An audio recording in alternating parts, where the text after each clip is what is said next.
Bonjour à tous et bienvenue dans ce JT Comics. Alors aujourd'hui c'est un petit peu particulier puisque c'est la sortie de Deadpool. Alors j'espère que vous prendrez quand même quelques minutes pour regarder mon petit JT.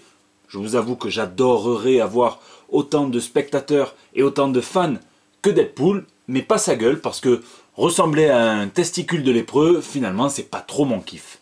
Trêve de plaisanterie, tout de suite c'est les news de la semaine. Tom Hodges crée un nouvel univers de comics.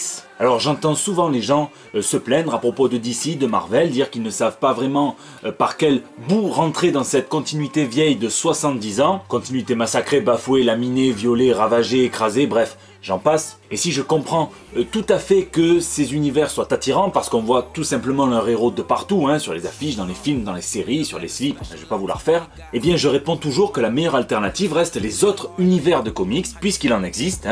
Donc certains vous parleront d'Image, d'autres de Valiant, je vous parlais de Comic Republic ou d'Aftershock dans des précédents JT, et là c'est Tom Hodges qui se lance dans le game. Alors il est principalement connu pour des webcomics sur Star Wars, et là il décide de fonder Antis Comics, donc un tout nouvel univers de comics via la plateforme de financement participatif Kickstarter. Donc il s'agirait d'un label où les créateurs possèdent les droits sur leurs propres personnages, comme chez Image, et la différence avec les autres univers, c'est que l'éditeur ne compte proposer qu'une seule série de comic books, donc plus besoin de transpirer des grosses gouttes sur des checklists pour savoir si on a tout ou s'il nous manque quelque chose. L'idée d'Antis Comics est de présenter toute la phase 1 de leur univers sur 21 comics, donc à chaque fois c'est des arcs de 3 publications et un dernier arc de 4 publications qui va réunir tous les héros qui ont été présentés auparavant, un gros crossover, pour un total d'une série, un volume 1 de 21 épisodes.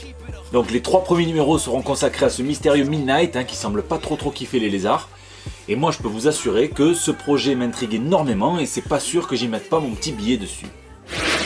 Un comic book pour thèse de doctorat. Alors ça c'est une nouvelle géniale. Sachez qu'une thèse entièrement présentée sous la forme d'un graphic novel vient de remporter le prix de la prose en sciences humaines. Alors c'est totalement ironique, mais c'est la preuve que le message a bien été compris, puisque cette thèse cherche à bousculer les normes du discours universitaire classique et décortiquer la façon dont l'être humain dispense le savoir. Alors elle est écrite par Nick Souzanis, un étudiant persuadé que la prose et l'image sont partenaires inextricablement liés dans la formation du sens. Donc je suis très content parce que ça poursuit un petit peu plus l'entrée du comic book dans la sphère des études universitaires. Et il faut savoir qu'il était totalement boudé il y a quelques années. Et par exemple en France, on peut remercier des types comme Jean-Paul Gabillet qui, avec leur thèse universitaire, ont réussi à faire rentrer le comics et la culture populaire au champ des études universitaires. Donc là c'est la première fois qu'un comic book remporte un tel prix, et c'est même la première fois qu'un comic book est nommé pour un tel prix. Donc un grand bravo à Nick Souzanis.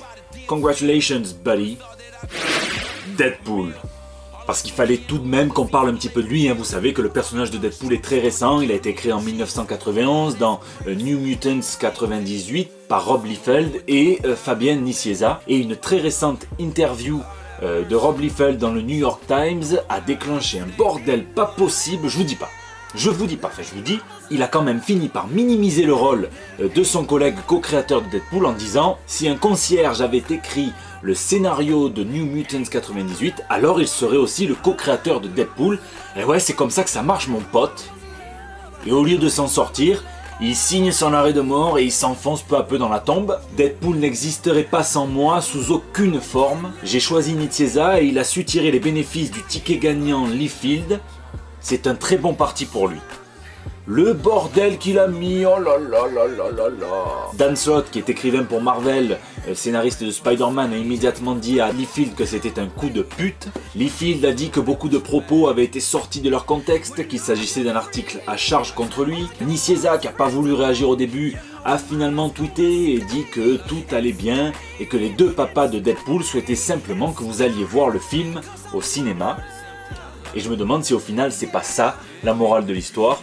Un coup à la Wade Wilson, un espèce de petit buzz commercial, puisque c'est vrai, la seule chose qui pourrait les rendre très contents, c'est que vous alliez voir Deadpool au cinéma.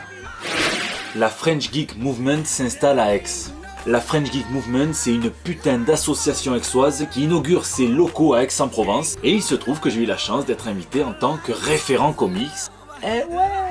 ah je vais me la jouer Leafy, là je vais me la péter. Alors je vous le dis, moi je comptais déjà y aller en tant que simple trou du cul, mais je suis encore plus content du coup de m'y rendre. Et donc pour ceux qui sont dans le coin, je vous donne tous rendez-vous ce vendredi à 19 h en haut du cours Mirabeau. Il y aura des jeux de société, il y aura du rétro gaming, il y aura des quiz, il y aura du comics, il y aura des call girls pour ces messieurs, il y aura des stripteaseurs pour ces mesdames, il y aura de la coque, il y aura tout ce qu'il faut. On va se régaler. Bref, je mets le lien de l'événement dans la description. N'hésitez pas à venir nombreux. C'est déjà la fin de ce JT Comics, j'espère qu'il vous a plu. Je fais un petit coucou à mon Nico, alias Hulk, qui s'est fait opérer aujourd'hui. Vous savez, c'est celui qui met souvent des petits messages dégueulasses dans la bannière. D'ailleurs, vous pouvez me laisser vos petits messages pour apparaître dans le JT Comics sur Facebook, sur Twitter et sur YouTube. N'hésitez pas. Et comme vous l'avez vu aujourd'hui, on peut même mettre plusieurs messages. C'est les vacances pour de nombreux collégiens, étudiants. Donc lisez, lisez et lisez au carré, ça fait encore plus de lisez. Et on se donne rendez-vous dès la semaine prochaine pour de nouvelles toutes fraîches.